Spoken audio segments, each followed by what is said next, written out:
Bonjour à tous. D'accord. Merci beaucoup d'être parmi nous. Pour ceux qui seraient là pour la première fois, je me présente, je suis Joséphine Labroue. Je fais partie de l'équipe du Haut Commissariat à l'inclusion dans l'emploi et à l'engagement des entreprises. Vous êtes déjà plus de 450 à être connectés. Vous êtes encore en train d'arriver.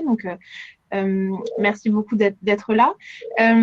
Avant de commencer, peut-être pour ceux qui n'ont pas encore l'habitude de ce format webinaire, déjà bienvenue, quelques petites règles de fonctionnement. Vous voyez des images de nos intervenants. Vous avez un onglet chat dans lequel vous pouvez échanger, partager vos bonnes idées, échanger entre vous.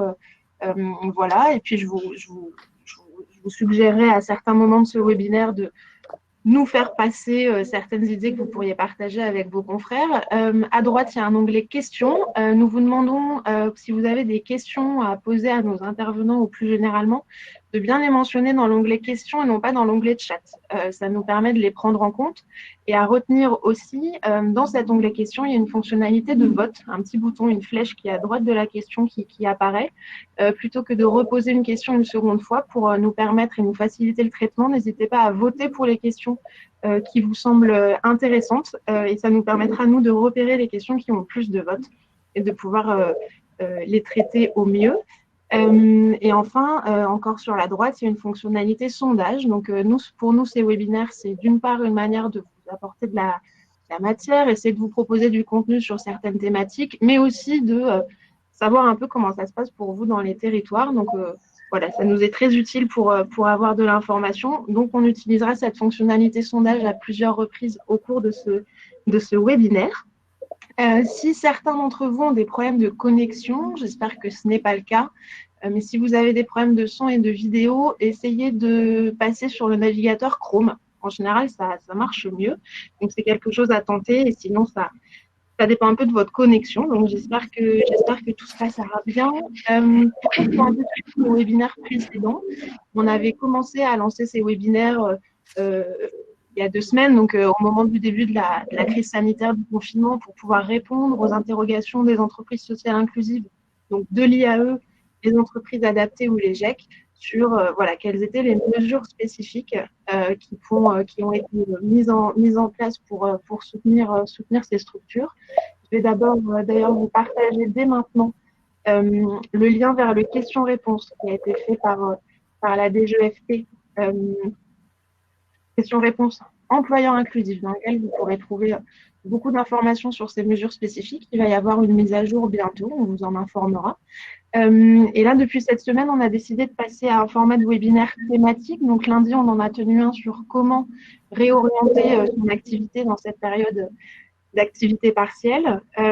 Et donc aujourd'hui, on a tenu à tenir ce webinaire sur comment accompagner au mieux les salariés en parcours, les personnes que vous accompagnez au quotidien dans le cadre d'une activité partielle et donc d'un éloignement lié au confinement et aux mesures sanitaires. Vous êtes nombreux aujourd'hui, on en est ravis et puis on espère que pendant ce webinaire, on pourra vous apporter un maximum de réponses concrètes et surtout vous permettre aussi entre vous de vous partager des idées. N'hésitez pas à discuter dans la partie chat et on vous relaiera aussi dans la partie chat certains liens, certaines ressources. N'hésitez pas à y jeter un œil. Je vois déjà une question alors dans la partie chat, si un replay était disponible. Oui, tout à fait. Normalement, il est déjà en ligne. Je vais vous partager tout de suite le lien vers la chaîne YouTube où nous postons l'ensemble des replays de ces webinaires. Donc, vous cherchez bien les webinaires entreprises sociales inclusives, c'est comme ça qu'on les a appelés. Voilà. Et donc, le replay d'aujourd'hui, évidemment, sera aussi accessible. Donc, pour ceux qui ont des problèmes d'image et de son, je vois que c'est déjà le cas de certains. Vous aurez accès au replay donc sur cette même chaîne YouTube, bien sûr. Donc, normalement, Thibaut Guilluy, donc haut commissaire à l'inclusion dans l'emploi, devrait nous rejoindre, pris sur son appel précédent. Donc, je vous propose pour commencer de vous présenter nos intervenantes qui ont accepté de conclure leur temps qui est précieux comme celui de vous tous en ce moment pour être parmi nous aujourd'hui. Je vais vous mettre leur nom et leur fonction dans la partie chat. Voilà. Donc, nous avons Isabelle Bocquer, qui est directrice de la régie de quartier de Montsolémy. Merci beaucoup d'être avec nous. Nous avons aussi Joëlle Schell, directrice d'Inserfac, qui est voilà, 9 ACI dans le Puy-de-Dôme et qui est par ailleurs coprésidente du réseau Chantier École Aura. Et nous avons aussi Sandra Barlet, alors que nous allons connecter de manière un petit peu différente parce que elle rencontre des problèmes de connexion. Donc Sandra Barlet, qui est directrice du projet social du groupe ARES et qui sera avec nous par téléphone, par l'entremise d'une collègue. Donc merci à toutes les trois d'être ici. Je vous propose qu'on se donne, voilà, on essaye de finir vers 16h15, 16h20. On verra en fonction des échanges, mais on essaye de tenir un format plutôt concentré pour que vous, voilà, parce que nous savons que vos agendas sont très chargés. Alors peut-être pour rentrer un peu dans le cœur du sujet, alors je regarde un peu déjà, ok, apparemment ça a l'air... Donc si vous avez plus de son et une seule image, n'hésitez pas à rafraîchir la page, à réactualiser et encore une fois, essayer le navigateur Chrome. J'espère que ça va fonctionner pour vous et sinon nous aurons le replay. Alors, peut-être avant de passer la parole à nos intervenantes, pourquoi on a choisi de traiter ce sujet-là aujourd'hui? Évidemment, les structures d'inclusion que vous êtes, qu'elles soient, enfin les structures d'inclusion, que vous soyez de l'IAE ou entreprise adaptée ou GEC, vous avez évidemment un rôle central dans l'accompagnement à la fois social mais aussi professionnel des personnes vulnérables. Cette crise sanitaire qui nous concerne tous est évidemment un chamboulement dans la vie de chacun et peut-être encore plus pour les personnes vulnérables. Et donc, on va pouvoir vous permettre de partager des bonnes pratiques, des idées pour à la fois maintenir le lien social, éviter les ruptures de parcours, accompagner les personnes au moment de, voilà, pendant cette période assez particulière et assez difficile, mais aussi commencer à réfléchir dès maintenant à comment on prépare la suite. C'est-à-dire que cette crise, ça va durer un petit peu. Mais il va y avoir aussi une reprise de l'activité au bout d'un moment. Et puis, nous, ce qu'on essaie de porter au commissariat, et avec la mobilisation de la France Une Chance sur l'engagement des entreprises.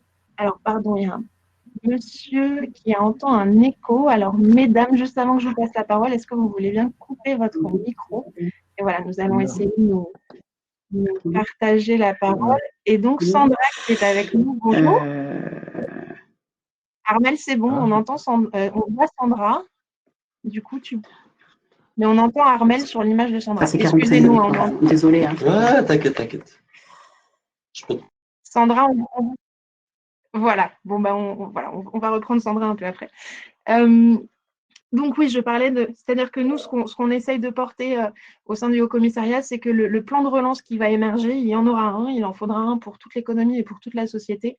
On souhaite construire un plan de relance qui soit inclusif. Et donc, évidemment, il y aura encore plus, votre rôle en tant qu'entreprise sociale inclusive sera encore plus important au moment de la relance. Donc, comment, pendant cette période d'activité partielle pour la plupart d'entre vous, d'arrêt d'activité, on arrive vous arrivez et on souhaite vous accompagner à construire voilà, les meilleures conditions possibles pour la relance.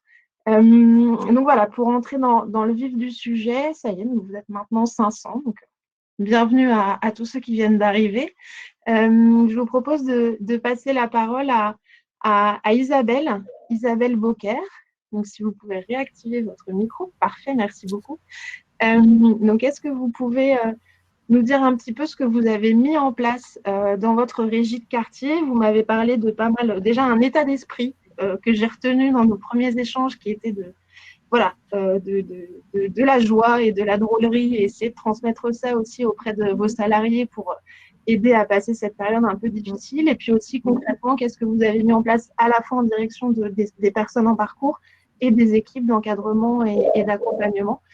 Qu'est-ce que vous pouvez nous dire sur ce point? Bien. Je vous passe la parole. Bien. Alors, bonjour à tous déjà. Alors oui, effectivement, le maître mot chez nous, mais c'est comme ça tout le temps, c'est de la drôlerie. On veut que les gens soient joyeux le plus possible. Alors, on a inventé des choses en cette période un petit peu compliquée. D'abord, il y a des choses auprès de mon équipe d'encadrement. Nous avons des réunions, entre guillemets, en tout cas des temps d'échange 2 fois par semaine via Messenger, où il y a vraiment un temps où chacun peut un peu vider son sac, parce que c'est pas parce qu'on fait partie d'une équipe d'encadrement qu'on peut pas à certains moments se sentir un petit peu en difficulté, voire fragile. Donc, il y a vraiment cette étape où chacun vide son sac, parle de lui, de sa famille, etc. Et puis après, on échange énormément auprès de tous les salariés que nous avons en parcours d'insertion, puisque je vous expliquerai après qu'on les suit de près. Et puis, il y a un temps drôle où, en fait, quelqu'un est chargé de raconter une blague et puis quelqu'un d'autre est chargé la fois d'après de donner une recette en fonction de ce qu'on a dans son frigo, d'imaginer, voilà, tout simplement. Donc, voilà pour l'équipe d'encadrement un petit peu ce qu'on fait.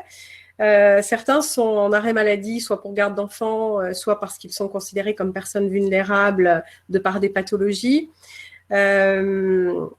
Mais on a quand même souhaité continuer à travailler tous ensemble, notamment sur réinterroger nos pratiques, qu'est-ce qu'on fait de bien et comment on peut le valoriser, mais qu'est-ce qu'on fait de peut-être pas si bien que ça et qu'est-ce qu'on pourrait améliorer.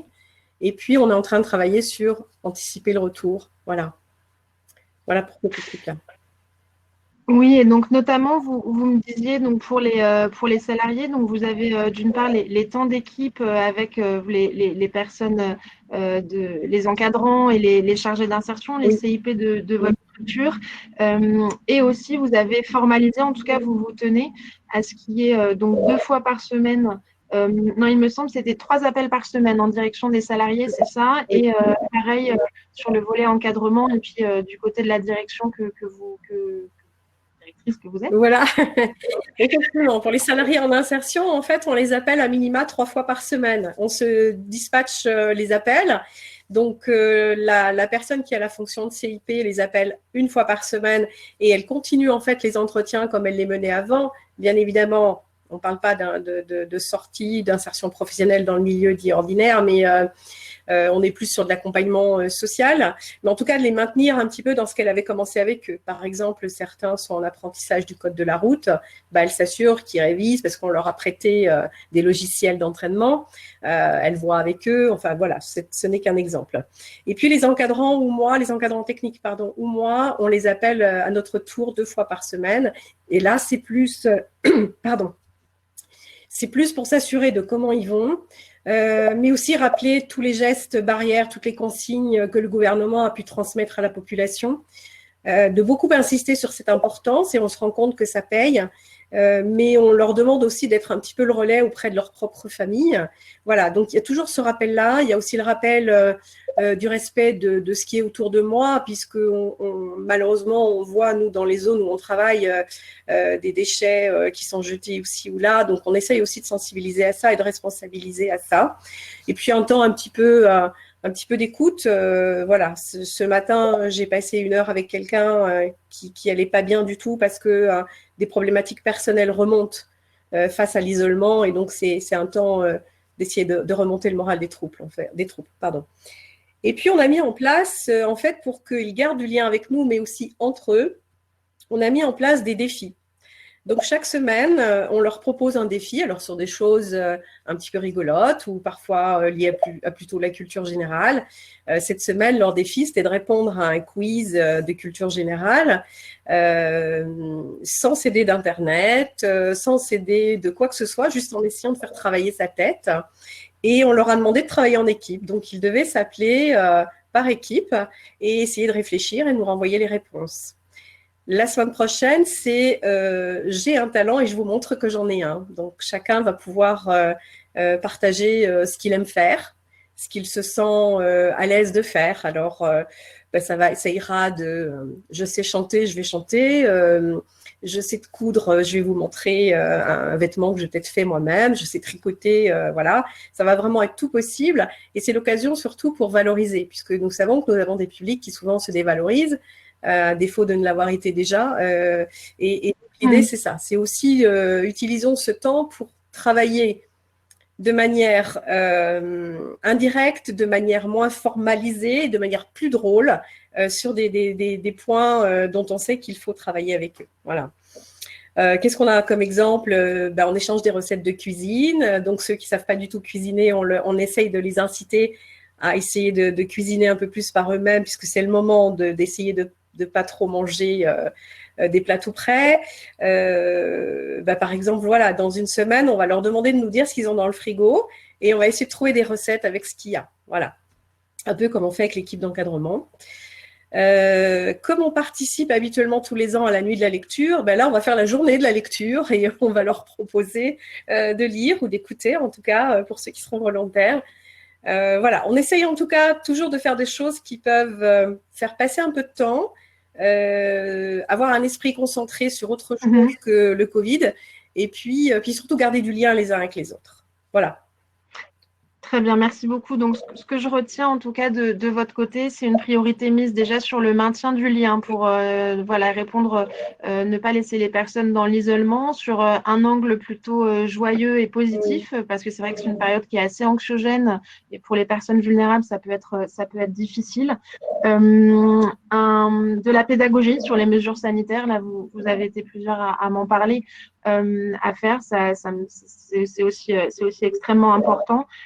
Et donc, côté équipe, encadrant et direction et accompagnement, préparation de la suite, c'est-à-dire comment aussi ce lien que vous maintenez avec les salariés, déjà c'est important pour eux aujourd'hui, mais ce sera d'autant plus important pour préparer la suite. J'ai vu une question qui est passée, une personne qui disait qu'elle-même, un dirigeant peut-être ou un CIP qui était en chômage partiel, qui n'avait plus de lien avec les salariés, et donc justement ressentait la difficulté, il anticipait la difficulté de reprendre contact avec les salariés. L'angle qui a été pris peut-être à retenir, alors à voir lorsque c'est possible, c'est de maintenir ce lien. Alors je pense qu'il y a plusieurs intensités de liens. Vous avez parlé du groupe Messenger. Je sais qu'il y a une autre structure qui a mis en place un WhatsApp d'équipe. Alors, c'est des choses assez simples, évidemment, mais un WhatsApp d'équipe qui mélange l'équipe de direction, les fonctions support, mais aussi les personnes en parcours, dans lequel il est interdit de parler du travail. Donc là, on est vraiment sur le versant accompagnement social. Il va y avoir une question et peut-être qu'on y consacrera un autre webinaire, vous nous direz si ça vous intéresse, sur plus l'accompagnement professionnel et la formation à distance. On en parlera tout à l'heure. En attendant, on vous a adressé un premier sondage. On aurait aimé savoir quelles problématiques les personnes en parcours subissent-elles particulièrement actuellement, c'est-à-dire dans les échanges que vous avez avec elles, est-ce qu'il y a des problématiques sociales qui sont un peu plus prégnante en fait à cause du confinement. Donc n'hésitez pas à participer, le sondage est ouvert et puis on vous donnera les réponses dans quelques minutes. Voilà, merci d'avance. Je vous propose, alors il y a déjà pas mal de questions qui nous sont en train de tomber. On a notamment une question de comment poursuivre l'accompagnement à distance pour des salariés qui ont des difficultés avec les outils numériques.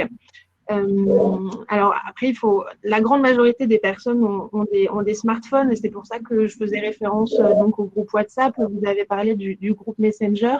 Il y a des applications d'auto-apprentissage aussi. On va essayer de vous trouver des liens pour les partager. Et aussi, il y a un projet que nous avons initié avec Emmaüs Connect. Donc, c'est le projet Défi Insertion qui est monté par We Take Care.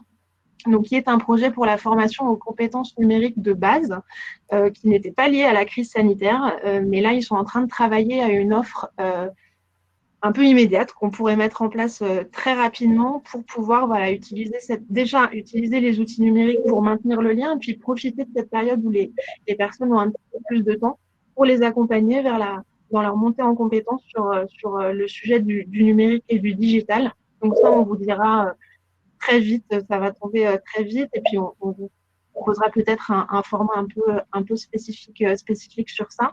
Je vous propose qu'on continue avec Joël pour continuer sur ces partages d'expériences et puis je vous relayerai des questions au fur et à mesure. Donc Joël, vous êtes directrice d'une structure qui rassemble 9 chantiers d'insertion dans le Puy-de-Dôme. Et donc voilà, quelles problématiques vous avez rencontrées et qu'est-ce que vous avez décidé de mettre en place sur cette question du maintien de l'accompagnement et ou de l'encadrement et puis quelle place pour le sujet de l'accompagnement professionnel? Est-ce que vous avez déjà enclenché quelque chose sur ce point ou pour le moment déjà le lien social? Qu'est-ce que vous Alors, pouvez nous dire? globalement, on a fait le choix de maintenir un accompagnement socio-professionnel à distance dans le cadre d'une activité quand même partielle pour tous les salariés en CDDI. Les conseillers en insertion professionnelle, quant à eux, sont en télétravail, ce qui permet de garder le lien avec les salariés en parcours, lien qui n'a jamais été interrompu depuis la fermeture de nos ateliers chantiers d'insertion. Concrètement, comment ça se passe? Aujourd'hui, ils font beaucoup d'accompagnement social plus que professionnel. Qu'est-ce que j'entends par accompagnement social? C'est au niveau de 2 volets. Le premier, c'est l'administratif. Expliquer aux salariés la situation, les rassurer, leur transmettre aussi cette fameuse autorisation de déplacement qui n'est pas accessible à tous. Donc, bien sûr, on l'a envoyé par mail, mais tout le monde n'a pas d'ordinateur ou d'imprimante. Et à ce moment-là, c'est le service administratif qui est alterne télétravail et puis présence physique qui envoie par courrier les attestations à l'ensemble des salariés en parcours d'insertion. Je dirais que ça, c'est quand même quelque chose sur lequel nous avons travaillé dès le début. Ensuite, c'est expliquer aux salariés aussi ce qu'on entend par activité partielle. Est-ce que c'est la même chose que le chômage partiel, que le chômage technique? Quelle sera l'incidence sur leur bulletin de paye et comment ils vont s'actualiser au niveau de Pôle emploi? Donc là, les CIP se font le relais de ces informations-là pour leur expliquer les démarches à réaliser. Ensuite, il faut aussi transmettre de l'information concernant la formation. Il y avait des parcours de formation qui étaient lancés ou qui allaient démarrer. Et dans la mesure du possible, on essaye d'être en lien avec les organismes de formation pour connaître leurs modalités de formation à distance, récupérer les codes d'accès. Et très clairement, aujourd'hui, les CIP font de l'assistance informatique à distance pour les salariés en récupérant les codes, en vérifiant quel est le fonctionnement et ensuite pour leur retransmettre. Quoi vous dire de plus? On a aussi rassuré les équipes concernant leur contrat de travail. Pour certains, les contrats arrivaient à échéance durant la période de confinement. On a fait le choix de les renouveler de façon systématique et on leur envoie les contrats de travail par voie postale. Ceux qui le peuvent nous font une photo du contrat de travail signé ou alors on met une enveloppe timbrée et voilà, ils nous la retournent tout simplement. Ça répond d'ailleurs, pardon, ça répond à une des questions qui a été posée et qui est partagée par beaucoup de nos participants. Donc, comment faire signer les renouvellements de contrats pendant le confinement lorsque les salariés sont en chômage partiel? Alors, ça avait été abordé dans le question-réponse de la DGFP, mais donc, et ça peut être aussi, vous avez évoqué la voie postale, ça peut être également par voie dématérialisée. C'est une option qui a été ouverte en ce moment justement pour répondre à ces besoins. Donc, c'est tout à fait possible et vous, en tout cas, vous avez décidé de l'encourager, voire de le généraliser. Tout à fait. Autre chose aussi, un CERFAC a la particularité d'avoir 70% de ses effectifs qui sont des femmes. Et donc, on accompagne, enfin les CIP accompagnent aussi les personnes pour trouver des solutions avec les enfants. Comment on fait l'école à la maison? Donc, on les rassure, on leur dit que nul n'est parfait. Donc, voilà, il faut aussi dédramatiser cette situation. On peut aussi se connecter à l'espace numérique de travail pour les parents qui ont des collégiens et télécharger les documents et ensuite les envoyer également par voie postale puisque nombre de salariés quand même n'ont pas l'outil informatique ou pas de connexion Internet. La deuxième chose qui concerne aussi le volet familial, c'est qu'on repère pas mal de situations à risque avec des violences conjugales. À titre d'exemple, on a eu 2 situations là au cours des 15 derniers jours où les forces de l'ordre sont intervenues au domicile des personnes. On active les mêmes relais qu'à l'accoutumée, c'est-à-dire contacter la personne par téléphone, contacter nos partenaires pour savoir ce qu'il est possible de faire ou envoyer des textos puisque les personnes ne peuvent pas parler librement quand les conjoints sont juste à côté. C'est être présent le plus possible pour ces personnes-là. D'ailleurs, vous avez, j'en profite, il y a le numéro, le 114 maintenant pour les violences conjugales. N'hésitez pas à transmettre l'info. Il est possible dorénavant d'envoyer un SMS au 114 en cas de situation de violence conjugale, enfin pour les victimes, un numéro qui est mis à disposition. Donc, n'hésitez pas à transmettre ce numéro aux personnes qui pourraient être dans cette situation-là. Allez-y, je vous en prie. Et puis, un dernier volet, donc, pour les personnes qui sont les plus autonomes, on maintient du coup un accompagnement professionnel. Donc là, c'est plutôt par l'envoi de liens vers des MOOC, parce que c'est important de garder quand même une dynamique. On met également en place le certificat de qualification professionnelle du salarié polyvalent qui est déployé par le réseau Chantier École, où on travaille sur la constitution du dossier preuve avec des allers-retours par mail concernant ces pièces-là. Ça peut être aussi du travail à réaliser sur des enquêtes métiers. Aujourd'hui, on essaye d'imaginer le maximum de choses. Ça fait 15 jours qu'on est dans cette situation et on pense qu'on va trouver de nouvelles modalités. Le tout, c'est de s'adapter à chaque individu et à ses outils numériques, surtout quand les personnes n'ont que le téléphone. Voilà. Oui, tout à fait. Et puis là, donc là, ça dure depuis 15 jours. Manifestement, ça va durer plus longtemps. Donc, on va aussi faire face, enfin, vos équipes et vous allez faire face à comment aussi tenir sur la durée. Joël me disait qu'ils avaient pensé à un programme sur les activités un peu ludiques qu'ils proposent au sein de la régie de quartier, donc pour renouveler un peu toutes les semaines. Et pareil, là, sur les éventuelles formations à distance ou autres, il y a des choses qui vont pouvoir être montées un petit peu sur la longueur. Je vous partage simplement les résultats du sondage qu'on vous a envoyé tout à l'heure, donc sur quelles problématiques vous repérez chez les personnes en parcours, particulièrement en ce moment.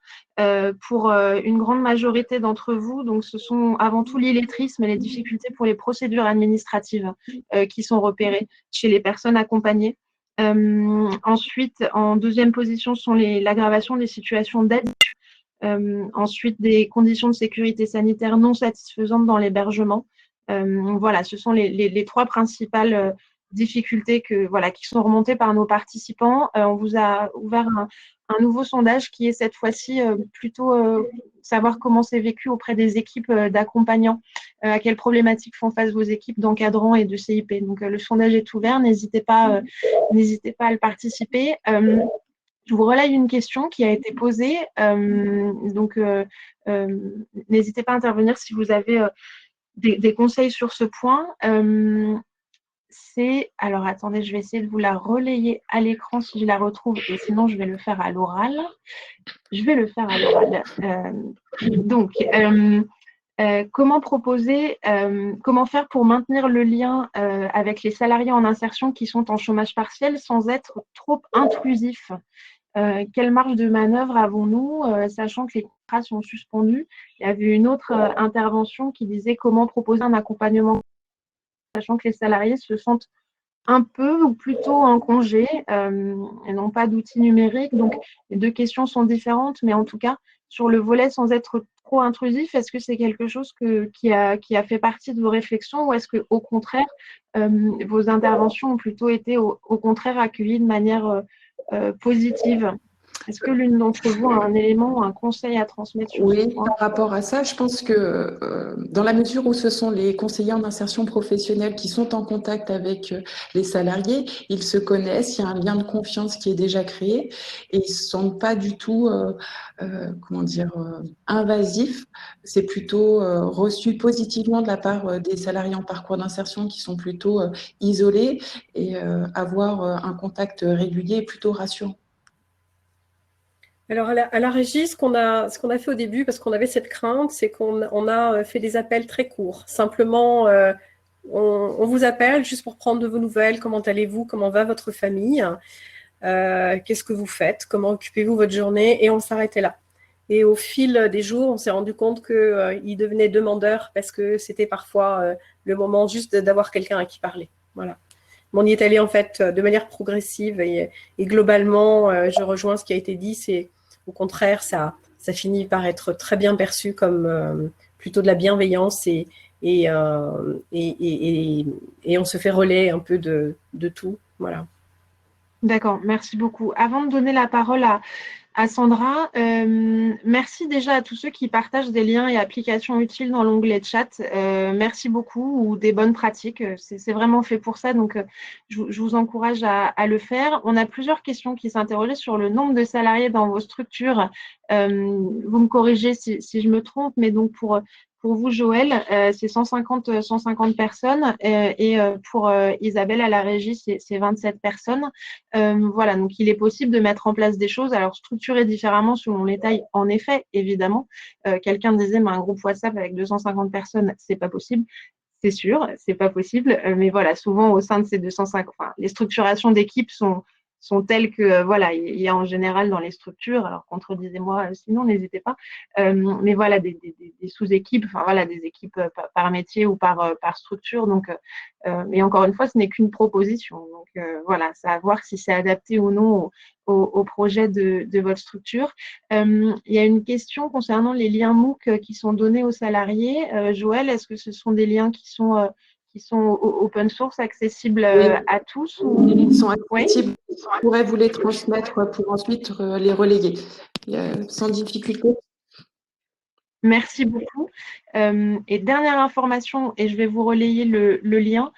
Toutes les informations, là, on va vous en diffuser certaines, mais nous allons les relayer dans le forum de l'inclusion. Alors, le forum de l'inclusion, ça a été créé en lien avec la plateforme de l'inclusion qui permet de développer de nouvelles modalités de délivrance de l'agrément et de l'éligibilité. Peut-être que certains d'entre vous en ont entendu parler, mais sur ce forum, on a créé un espace entraide dans la catégorie Covid. Je vous mets le lien tout de suite dans le chat.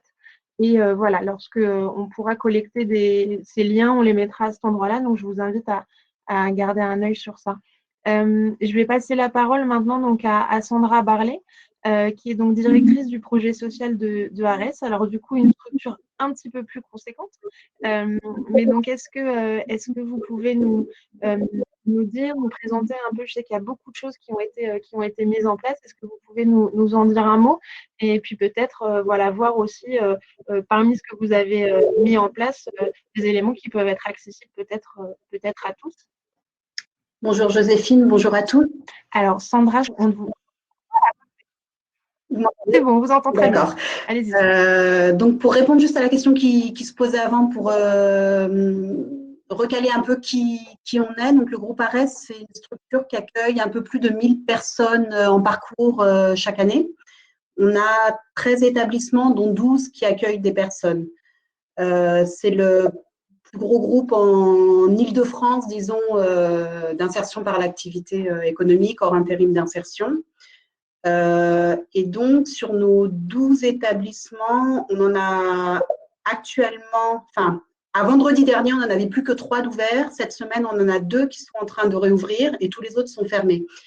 Je vais vous partager en quelques mots les pratiques qu'on a mis en place au niveau du groupe. Je parle que des pratiques sociales parce que c'est ce que la demande que tu avais proposée, Joséphine, sachant qu'on a, au-delà de ces pratiques sociales, parmi les sujets qui ont été évoqués, on a ce qu'on a appelé une cellule de crise avec dedans une hotline RH sur toutes les problématiques, chômage partiel, contrat de travail, droit notamment. On a une hotline sécurité, hygiène, qui est très renforcée sur tous les sites. Et on a aussi une hotline informatique pour les permanents qui ensuite retransmettent notamment aux personnes en parcours. Pour vous parler uniquement de la partie accompagnement social et professionnel, ce qu'on a essayé de faire, c'est avant tout de garder le lien avec les personnes en parcours, ce qui est pour nous la priorité numéro 1. Donc, on a commencé par définir au niveau du groupe des bonnes pratiques d'accompagnement. On s'est donné des pratiques, d'une part, pour au sein de nos 12 établissements, avoir une logique similaire de fonctionnement au sein des établissements et au sein des projets, parce qu'on agit aussi sur certains projets auprès de personnes qui ne sont pas en parcours SIAE, mais qui sont, par exemple, bénéficiaires du RSA ou sur des publics réfugiés ou sur des publics détenus. Donc voilà, l'idée d'avoir des bonnes pratiques, c'était pour que tout le monde ait des approches cohérentes au niveau du groupe. On partage ça notamment auprès des 35 à 40 personnes qui forment nos équipes sociales, donc des profils CIP, disons, CIP et encadrants de CIP, avec, disons, en règle de base, pour les activités qui continuent, ces CIP qui ne sont plus sur place, mais qui travaillent à distance pour des questions d'hygiène, sécurité, et qui sont tous à mi-temps, télétravail, et qui maintiennent un lien avec les salariés, les personnes en parcours.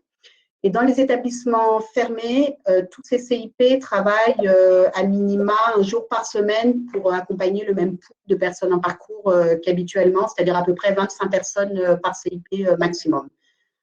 Et on a par ailleurs donc des projets de personnes qui ne sont pas en structure SIAE qu'on continue à accompagner, notamment sur 2 projets. Un qui est mené en partenariat avec une structure qui s'appelle Big Mam Job, et un projet qui s'appelle Mobile Emploi, qui est un projet qui était initialement voué à faire de l'accompagnement de personnes en difficulté, avec une partie numérique dans cet accompagnement. Donc, on pourrait éventuellement y revenir si ça vous intéresse. Et un autre projet ad hoc d'accompagnement de publics réfugiés. Les principales règles internes qu'on s'est données, c'est d'avoir au moins un appel par semaine de chaque personne en parcours et de créer des groupes d'échange un maximum entre les permanents et pareil parmi les personnes en parcours, avec par exemple sur chacun des 12 établissements quasiment maintenant soit des communautés WhatsApp, soit des journaux de bord qui sont tenus, mais dans tous les cas des prétextes à maintenir le lien humain et social avant tout. On a créé, au-delà de la définition de ces bonnes pratiques, ce qu'on a appelé une hotline sociale qui a 3 axes d'intervention. Le premier, c'est qu'elle répond à l'ensemble des problématiques de nos collègues CIP pour qu'ils ne soient pas seuls face aux difficultés, pour harmoniser les réponses qu'on propose. Le deuxième, c'est qu'elle permet de partager les pratiques, c'est-à-dire de repérer ce qui se fait et de pouvoir faire circuler les bonnes idées que chacun les approprie, qu'on mutualise. Et enfin, elle nous permet de remonter les infos du terrain pour qu'au niveau des fonctions support, on puisse avoir un suivi global et continu des actions pour bien identifier les sujets d'attention et pour pouvoir un maximum anticiper, accompagner et monter, si besoin, des partenariats pour pouvoir le faire dans des bonnes conditions. Donc, les modalités de fonctionnement de cette hotline sociale, c'est soit les CIP nous appellent quand ils ont des demandes particulières, soit nous, de toute façon, les 5 personnes qui travaillent dans cette hotline appellent au minimum 1 à 2 fois par semaine chaque établissement et fait le point sur l'ensemble des personnes en parcours, qui vous avez pu joindre, qui vous n'avez pas pu joindre, quelles sont les problématiques qui remontent, auxquelles vous n'arrivez pas à faire face, qu'est-ce qu'on peut apporter. Les premières problématiques qui remontent, qui rejoignent un peu le sondage qui a été mis en ligne, côté ARES, nous, la numéro 1, c'est conserver le lien aux personnes en parcours, avec notamment une difficulté qu'on avait rencontrée pour des personnes qui étaient à l'étranger, qui étaient rentrées au pays notamment et qui ne reviennent plus. Sinon, on avait des problématiques autour de l'hébergement, alors soit liées à des problématiques de sécurité liées au confinement, soit liées à des ruptures d'hébergement pour des gens qui étaient déjà dans des situations précaires, des problématiques d'addiction, de violence conjugale qui commencent à émerger, et ce que vous avez aussi évoqué, des problématiques d'utilisation d'outils informatiques. Enfin, et après je vais m'arrêter, on a commencé à formaliser les initiatives qu'on a recensées dans l'optique, nous, de nous outiller correctement, mais aussi de mettre à disposition de l'ensemble des acteurs de l'IAE, et notamment des structures qui sont plus petites et qui n'ont pas la chance, comme nous, d'avoir des fonctions support qui peuvent produire ces outils. Donc, l'idée, c'est de partager pour augmenter l'impact et pour aider l'ensemble des acteurs à pouvoir s'en emparer. On a produit un premier catalogue des outils qu'on a identifiés, testés et sélectionnés sur l'auto-formation. Donc, on a 5 catégories qui sont les outils pour apprendre le français, pour se remettre à niveau, pour s'entraîner au code de la route, pour découvrir des métiers ou pour rechercher un emploi.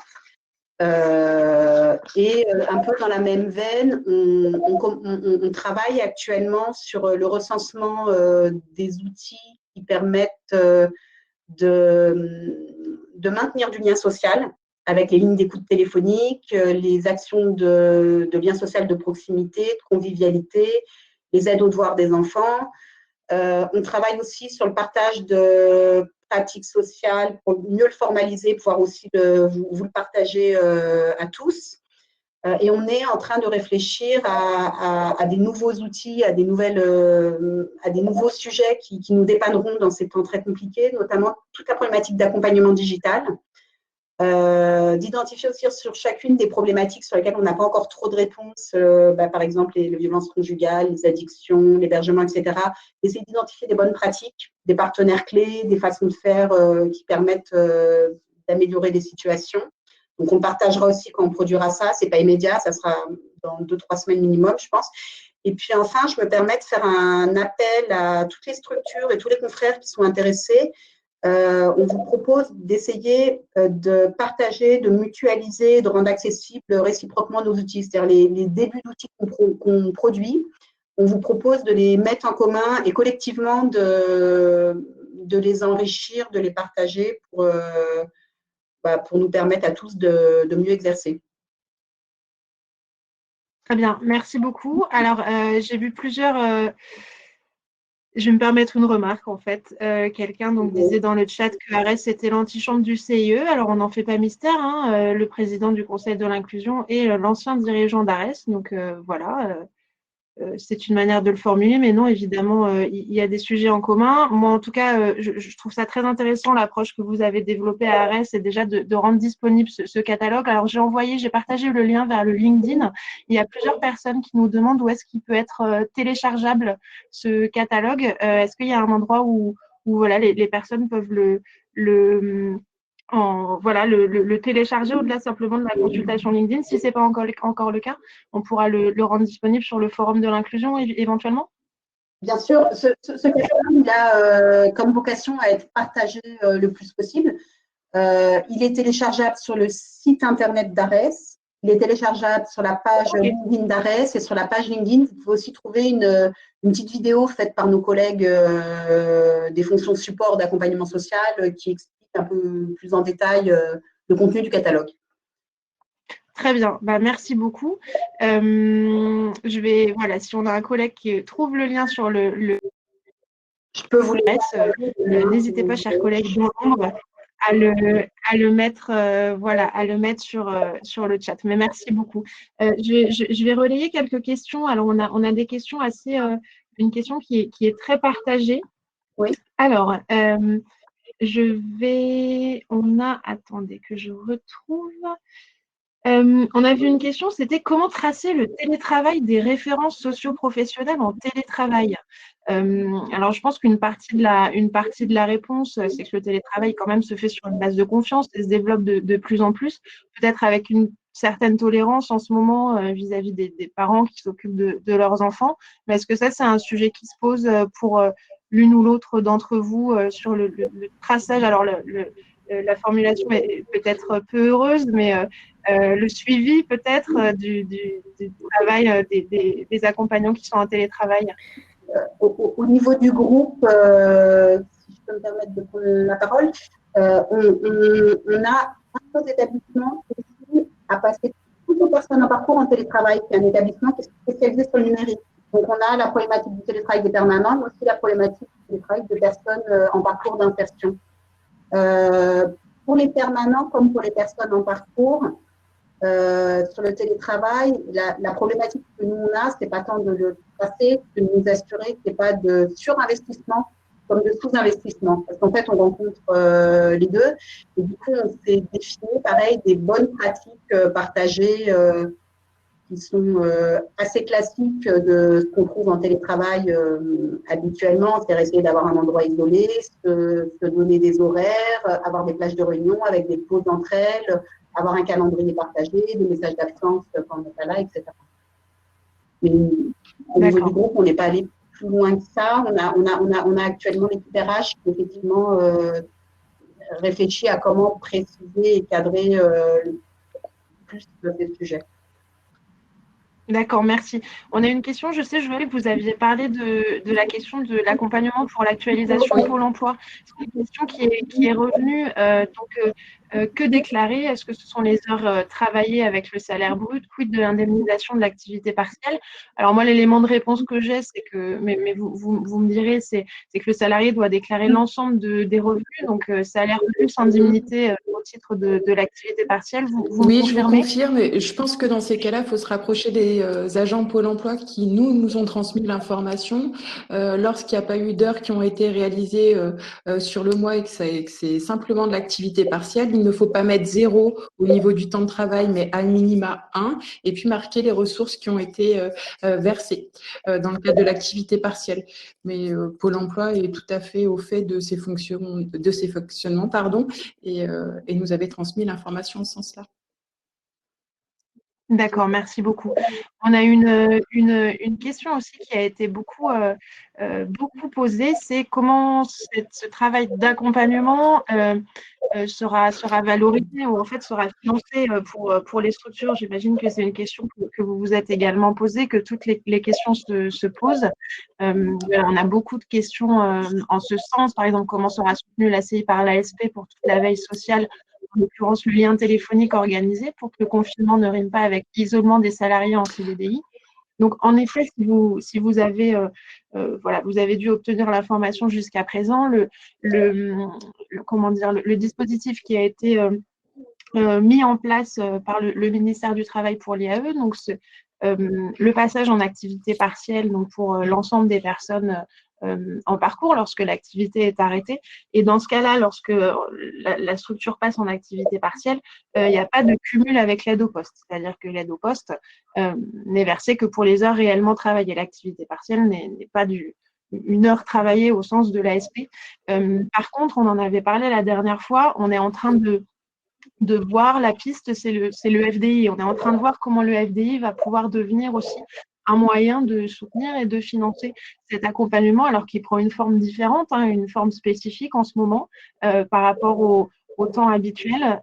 Donc, ce sont voilà, le budget le budget du FDI va être fortement augmenté pour pouvoir à la fois permettre aux structures de faire face à la situation économique particulière, mais aussi aux besoins d'accompagnement qui sont différents en ce moment.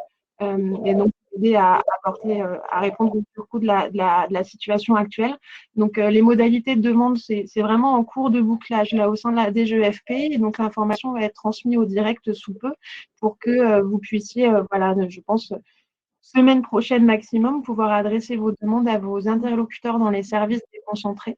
Voilà, pour que le FDI puisse venir appuyer justement cet appui au lien social que vous pouvez maintenir dans vos structures.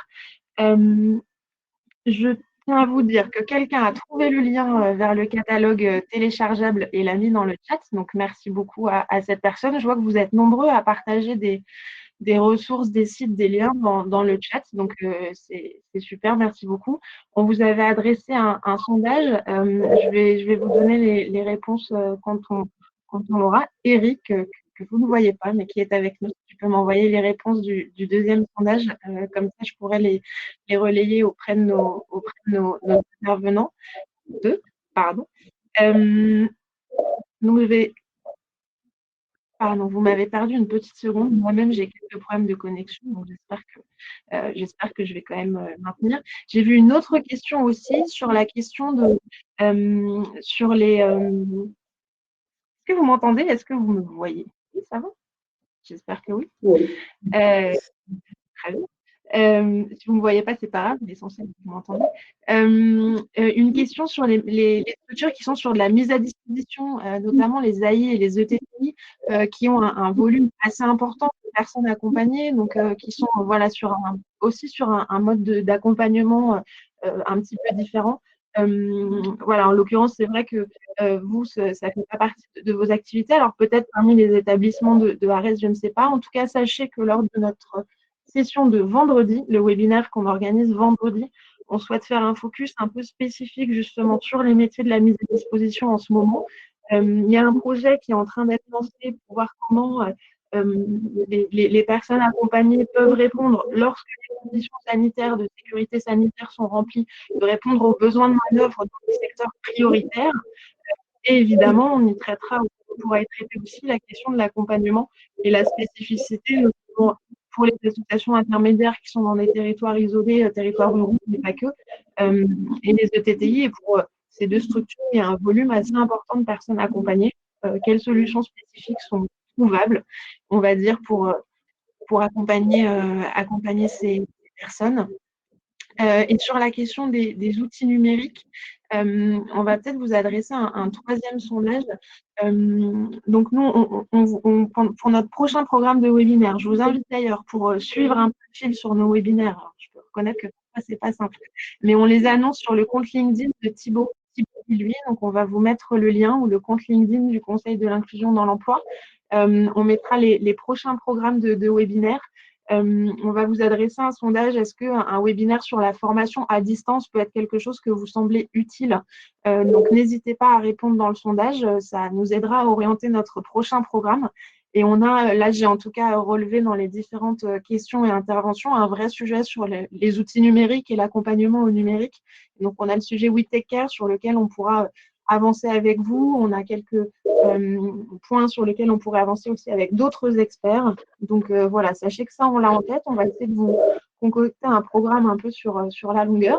Et je vois donc que Thibaut, au commissaire, est arrivé parmi nous. Merci beaucoup.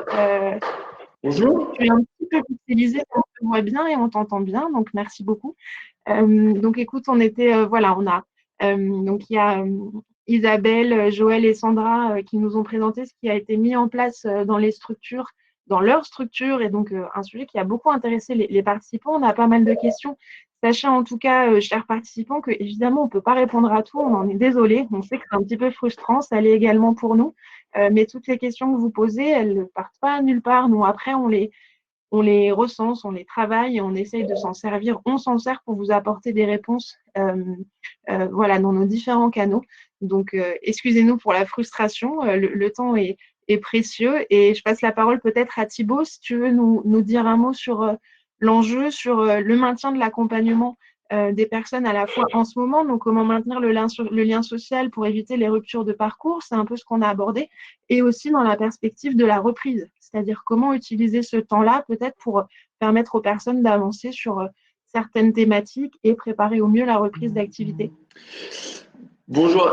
Ou sur autre chose si tu veux. Bonjour à tous, merci à nos intervenantes d'être venues partager en tout cas vos bonnes idées, vos bonnes pratiques et puis de pouvoir échanger à l'occasion de ce webinaire pour nous inspirer. Écoutez, sur le fond, je pense que je ne vais pas risquer en plus de ça des redites parce que connaissant les intervenants et puis les structures qui les portent, je ne doute pas qu'elles ont été très clair sur les enjeux d'accompagnement, si ce n'est de dire, et vous le savez très bien, que une crise, et cette crise en particulier, par définition, elle touche toujours le plus fort, les plus fragiles, les personnes au chômage qui voient leur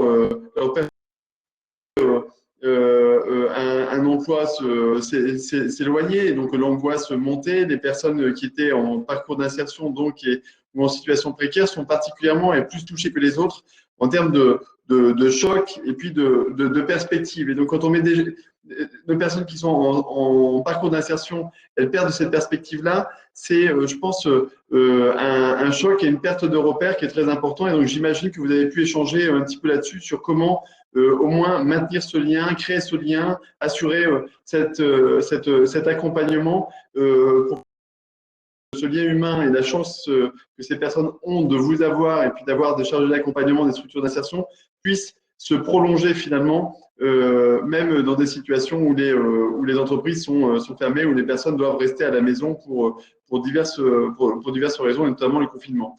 Donc notre objectif, c'est vraiment de vous accompagner là-dedans. Le deuxième sujet probablement que vous avez dû évoquer, c'est comment finalement se réadapter et comment assurer la continuité de l'accompagnement à distance, dans les conditions qui sont les nôtres, l'accompagnement social bien sûr, et l'accompagnement professionnel, probablement que vous avez évoqué aussi la question de la formation et de comment préparer les personnes, de continuer à leur permettre de se préparer à développer leurs capacités, leurs compétences, leur confiance à travers des nouveaux outils. Évidemment, les 15 premiers jours, et puis on est encore là dans la gestion de l'urgence, mais de faire émerger ces solutions-là et de vous accompagner pour que ensemble on puisse assurer au mieux possible la continuité et la prise en charge des personnes. Donc pour nous, ça c'est un sujet qui est clé, qui est essentiel, d'assurer cette continuité, la continuité certes des emplois, mais la continuité de l'accompagnement et des parcours d'insertion est pour nous tout aussi important, et c'est pour ça que c'était important qu'on crée ce premier échange avec vous à l'occasion de ce webinaire. Alors, ensuite, après derrière, comment vous aider à ça? On n'a évidemment pas encore toutes les réponses, mais on y travaille avec aussi tout ce que les derniers échanges qu'on a pu avoir ensemble ont pu nourrir de questionnements, d'interrogations et de suggestions ou de propositions. La première des choses, c'est les moyens.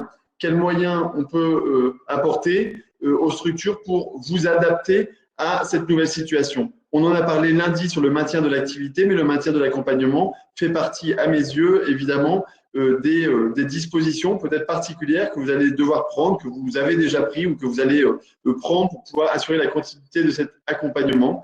Donc, on regarde en ce moment avec la DGFP pour que le dispositif qu'on a commencé à évoquer de fonds inclusifs, hein, de FDI et puis de FATEA un petit peu réaménagé, puisse prendre en considération les éventuelles dispositions surcoût d'investissement, aménagement ou etc. En tout cas, je veillerai à ce que ces initiatives soient éligibles, en tout cas, aux efforts d'adaptation que vous faites. La deuxième des choses, c'est la plateforme de l'inclusion. C'est pour ça que depuis déjà 8 ou 10 jours, j'ai demandé à l'équipe d'ITU d'accélérer sur une fonctionnalité qui était prévue, qui est une fonctionnalité qu'on appelle Inclusion Store, qu'on appelle Forum de l'inclusion, qui est finalement ce lieu sur lequel vous allez pouvoir partager vos pratiques et vos outils. Partager vos pratiques comme ça a pu être fait à l'instant avec le webinaire, mais que les bonnes idées des uns puissent être partagées avec les autres, les questionnements des uns puissent trouver des réponses en fait dans le savoir-faire des autres. Et donc ça, c'est l'idée du Forum de l'inclusion. Donc qui est en ligne, et évidemment on a une super équipe de développeurs qui, au fur et à mesure de la remontée de vos besoins, de vos critiques, de vos suggestions, vont améliorer cette application cette plateforme, elle est évidemment à votre service, et donc elle est designée, elle est définie, elle est priorisée à travers les remontées que vous en faites sur vos attentes concrètes du quotidien pour pouvoir avancer et mutualiser les bonnes idées et les bons questionnements des uns et des autres. Forum et puis aussi Inclusion Store au sens de vous apporter, de mettre en partage les bons outils que vous avez pu soit développer en interne sur de la formation à distance, sur des modules d'accompagnement, sur différentes choses. Et je sais que la source des bonnes idées et des bons outils sont nombreuses dans les structures d'insertion et dans les entreprises adaptées et les ESAT que vous êtes. Donc, de pouvoir les partager, parce qu'après tout, si vous avez des bons outils, autant que ça puisse bénéficier aux autres. Si vous en avez déniché des outils, plus faits par des éditeurs professionnels ou par d'autres acteurs, de pouvoir les mettre en partage et globalement que ça devienne progressivement cette Inclusion Store, la caverne d'Alibaba dans laquelle, pour mieux accompagner, pour mieux former, pour mieux vous outiller, même dans le travail à distance, ou etc., qu'on puisse répondre à vos besoins concrets du quotidien et que tout ça dans une dynamique de partage et puis d'intelligence collective. Donc ça, c'est le deuxième enjeu. Et donc, vous pouvez d'ores et déjà y aller. Vous y trouverez forcément pas toutes les réponses à vos questions, mais c'est peut-être le but du jeu, c'est de aussi vous amener à nous solliciter pour qu'on s'améliore de jour en jour à votre service. La troisième, je ne sais pas si Joséphine a eu l'occasion d'en parler, c'est évidemment, il y a le problème de l'équipement. Si on a envie de travailler à distance, on a un problème d'équipement. Évidemment, les salariés en insertion sont rarement très bien équipés, alors parfois avec un mobile, mais pas toujours un PC. L'accès au réseau n'est pas toujours facilité. Donc, on est en train de travailler, mais pour le moment, ce n'est pas encore finalisé. Mais sachez que on espère que ça puisse sortir du bois dans les jours qui viennent, puisque c'est une de vos demandes, de voir comment on pourrait monter une initiative qui permette de fournir des ordinateurs reconditionnés, préparés par des acteurs de l'insertion et du handicap, pour ce type de situation. Donc, on va tâcher d'organiser ça. Et puis le quatrième axe, et puis j'en terminerai là, c'est évidemment les règles du jeu, comment on adapte les règles du jeu sur la formation professionnelle, sur le financement de la formation. Donc, on a pris des dispositions quand même normalement qui sont supposées vraiment prendre en charge et accompagner le soutien de vos efforts de formation interne, de mise en place de formation à distance, ou etc., avec les PIC IAE et les PIC EA, qui doivent assurer une couverture renforcée des coûts pédagogiques et des coûts salariaux que cela peut entraîner. Donc, normalement, il y a des dispositions budgétaires pour ça qui sont a priori vraiment favorables, de manière à vous encourager et à vous soutenir dans vos démarches d'accompagnement et de formation à distance. Des règles du jeu aussi qui sont modifiées pour tout le monde, et en particulier pour les structures d'insertion et de handicap. Les ordonnances qui sont passées au Conseil des ministres, que je vous invite à aller consulter. Et puis évidemment, on partage après derrière des guides pratiques et des QNR sur le site internet et puis sur la plateforme de l'inclusion.gouv.fr sur la formation professionnelle, sur la validation des acquis de l'expérience, qui peuvent être finalement des démarches où j'ai envie de dire que cette situation un petit peu inédite, comment on peut tirer au mieux parti de cette situation pour pouvoir faire avancer autant que faire se peut la vie, le quotidien et puis le parcours des personnes que vous accompagnez. Voilà, voilà en tout cas les quelques pistes et les quelques chantiers concrets qu'on a lancés à vos côtés, qu'on va tâcher de faire prospérer et puis de faire progresser à travers les échanges qu'on peut avoir avec vous. Maintenant, j'ai vraiment envie de vous remercier encore une fois à vous trois qui avez partagé votre expérience et votre savoir. J'imagine que de l'autre côté de l'ordinateur, il y avait aussi plein d'autres personnes qui ont aussi pas mal de choses à partager. Et donc, c'est pour ça qu'on veut s'outiller collectivement pour être plus forts ensemble et surmonter cette crise et montrer que derrière le mot solidaire, il y a une pratique, il y a une culture, et que cette culture et cette pratique, c'est ça qui va nous permettre de ressortir, sinon plus fort de la crise, en tout cas peut-être différent et mieux considéré par tous. En tout cas, voilà, bon courage. On sait que c'est compliqué, on sait que c'est pas facile, et donc on va se serrer les coudes, et il n'y a pas de raison que les choses ne s'améliorent pas, de manière à préparer au mieux le redémarrage pour que ce traumatisme que subit le pays ne soit pas non plus un traumatisme de plus et trop fort pour les personnes fragiles qu'on accompagne. Merci à tous.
Est-ce que vous m'entendez?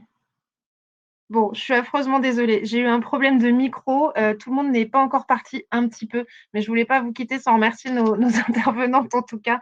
Donc un grand merci à Joël Schell de ACI, de Interfac dans le Puy-de-Dôme, à Isabelle Boccaré, Gicartine Monsolémine, à Sandra Barlet du groupe social du groupe ARES. Je vous ai mis dans la barre de chat un lien vers un formulaire Google si vous souhaitez transmettre, intégrer certains de vos collaborateurs comme destinataires de nos newsletters, du programme des webinaires. Donc, il y a un lien vers un petit formulaire Google très simple que je vous ai fabriqué quand j'avais mon micro coupé et que donc je vous ai mis dans l'onglet chat. On le remettra dans le forum de l'inclusion pour que vous puissiez éventuellement le transmettre, voilà, que nos webinaires puissent être accessible au plus grand nombre. Et donc, il y a eu aussi pas mal d'interventions pour savoir s'il allait y avoir une synthèse de tout ce qu'on a compilé. On va garder ça en tête. Vraiment, oui, ça me semble être une bonne idée. Pour le moment, je vous invite, nous, on va essayer de déverser ça, toute cette matière qui est riche déjà dans le forum de l'inclusion.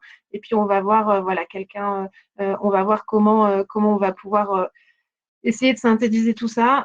On va essayer d'y travailler. Merci à tous ceux qui ont participé. Sachez qu'on fera certainement d'autres webinaires sur ce sujet qui apparemment a beaucoup intéressé, donc on en est ravis. Et encore une fois, merci beaucoup à nos intervenantes pour voilà, ce qu'elles mettent en place dans leur structure et toutes les bonnes idées qu'elles ont pu partager. Et pareil, mesdames, si vous voulez continuer d'échanger avec nos participants et de partager ce qui a été mis en place dans vos structures, n'hésitez pas à aller sur le forum de l'inclusion. Il est accessible à tous en consultation si vous voulez poster. Il faut vous créer un compte, mais c'est extrêmement simple. Donc, quelqu'un demande le lien vers le forum. Je vais vous le donner tout de suite. Ensuite, nous allons libérer nos intervenantes et se retrouver pour donc un prochain épisode de webinaire, sans problème de micro cette fois-ci, j'espère. Donc, merci à tous et à très bientôt. Et merci à vous trois, en tout cas. À bientôt. Merci, au revoir. Merci, au revoir. Au revoir à tous.